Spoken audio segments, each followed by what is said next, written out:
গাজীপুরের কালীগঞ্জে বক্তারপুর ইউনিয়নের ফুলাদি জনতা উচ্চ বিদ্যালয় মাঠে বাংলাদেশ মুজাহিদ কমিটির উদ্যোগে ওয়াজ মাহফিল ও হালকায়ে জিকির অনুষ্ঠিত হয়েছে।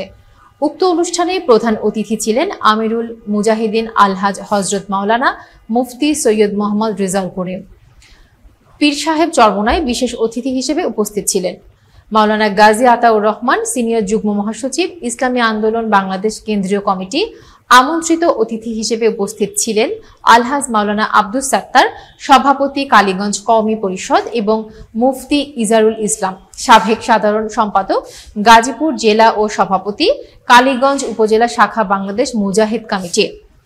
ওয়াজ মাহফিলের বয়ান পেশ করেন মুফতি হাবিবুর রহমান মিসবাহ কুয়াকাটা, মুফতি ইসমাইল হোসেন সিরাজি আল মাদানী, মাওলানা মোকাররম বিন জালাল উদ্দিন এবং ইমাম কাম অডিটর, বাংলাদেশ মুজাহিদ কমিটি গাজীপুর জেলা শাখা। মাহফিলে সভাপতিত্ব করেন হাফেজ ইসমাইল হোসেন মির্জা সদর, বাংলাদেশ মুজাহিদ কমিটি কালীগঞ্জ উপজেলা শাখা। মাহফিল পরিচালনায় ছিলেন মাওলানা আবু হানিফ, সভাপতি জাতীয় উলামা মাশায়েখ আইয়ম পরিষদ কালীগঞ্জ উপজেলা শাখা, এবং মাওলানা আব্দুল আউয়াল। অনুষ্ঠানে দেশের বিভিন্ন স্থান থেকে প্রায় ৫,০০০ মুজাহিদ ও ধর্মপ্রাণ মানুষ উপস্থিত ছিলেন।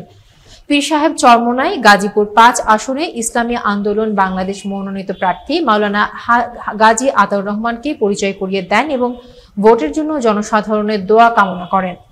মাহফিলের সমাপ্তি ঘোষণা করা হয় মুনাজাতের মাধ্যমে।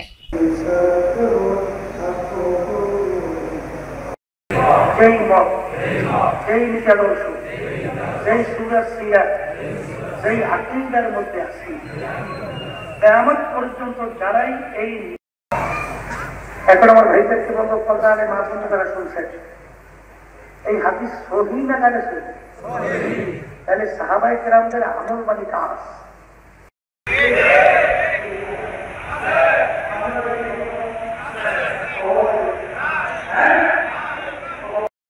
বাবার কোনো শক্তি নেই যে কাউকে না